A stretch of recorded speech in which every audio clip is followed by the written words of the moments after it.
নবীজি বলেন কানাত লাহু নূরান, এক নাম্বার দুনিয়াতে এবং আখিরাতে আল্লাহ তাকে নূরানি বানায়া দিবেন। হ্যাঁ ঠিক আছে, কি বানায়া দিবেন? নূরানি বানায়া দিবেন। 27 নাম্বার পারা 18 নাম্বার পৃষ্ঠা সূরা হাদীদে আছে। আবে সাহেবরা আছে তো, হ্যাঁ দেখবেন আছে। ইয়াউমা তারাল মুমিনিনা ওয়াল মুমিনাতি ইয়াসআ নূরুহুম বাইনা আইদিহিম। কিয়ামতের ময়দানে ঈমানদার নারী পুরুষকে যখন আপনি দেখবেন, দেখার পর আপনার মনে হবে তার সামনে নূর, তার পিছনে নূর। হারিকেন যেইভাবে, এই হারিকেনের ভিতর যেমন একটা আলো দেখা যায়, ঈমানদার নারী পুরুষকে দেখা যাবে একটা আলোর প্যাকেটের মধ্যে হাঁটতেছে, সামনে পিছনে নূর আর নূর। তো এই নূর কি বাড়াইতে হবে না কমাইতে হবে? বাড়ানোর উপায় নামাজ। এই জন্য বেশি বেশি নামাজ আদায় করা। আল্লাহ নামাজ পড়ার তৌফিক দান করেন। 1 নাম্বার নবী বললেন নূর, 2 নাম্বার ওয়া বুরহানা। কিয়ামতের ময়দানে এই নামাজ আপনার পক্ষে আল্লাহর দরবারে প্রমাণ হিসাবে উপস্থিত হয়ে যাবে। 3 নাম্বার নাজাত ইয়াউমাল কিয়ামা। কিয়ামতের ময়দানে এই নামাজ আপনার জাহান্নাম থেকে মুক্তির সনদ হিসাবে দাঁড়ায়া যাবে।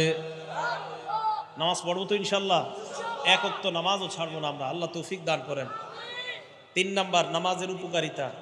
নামাজ শুদ্ধ তো সব আমল শুদ্ধ, নামাজ অশুদ্ধ তো সব আমল অশুদ্ধ।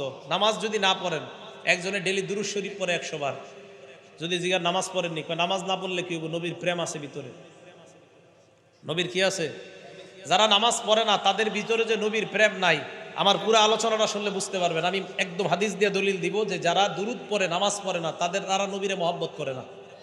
যারা দুরূদ পড়ে কিন্তু কি করে না, নামাজ পড়ে না, তারা নবীজিকে কি করে না, মহব্বত করে না। আমি বলবো, দেখবেন মুসলিম শরীফে 480 নাম্বার হাদিসে আছে, এবং 480 আর 481 নাম্বার হাদিস, 2টা হাদিস শুনলে বুঝবেন যে যারা নামাজ পড়ে না কিন্তু দাবি করে মহব্বত আছে নবীজির, আসলে এদের প্রেম নাই নবীজির। তো এবার 3 নাম্বারটা দেখেন, এটা কিতাব আছে নাম সহিহুল জামি' হাদিসের কিতাব, হাদিস নাম্বার 2573 নাম্বার হাদিস, 2573।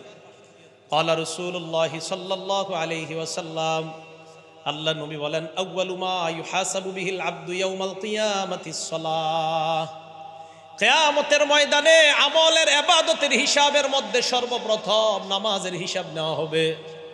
নবীজি বলেন ফা ইন সালাহাত সালাহা সাইরু আমালি, কারো যদি নামাজ শুদ্ধ হয়ে যায় তার সব আমল শুদ্ধ হয়ে যাবে। ওয়া ইন ফাসাদাত ফাসাদাত সাইরু আমালি, কারো যদি নামাজ অশুদ্ধ হয়ে যায় তার সকল আমল অশুদ্ধ। বলেন নাউজুবিল্লাহ। নামাজ ঠিক, সব ঠিক, তাহলে আমাকে নামাজ। এই জন্য দেখেন বড় কষ্ট লাগে তাবলীগের লোকেরা যখন কাউরে দাওয়াত দিতে যায়, ভাই নামাজ পড়তে চলেন,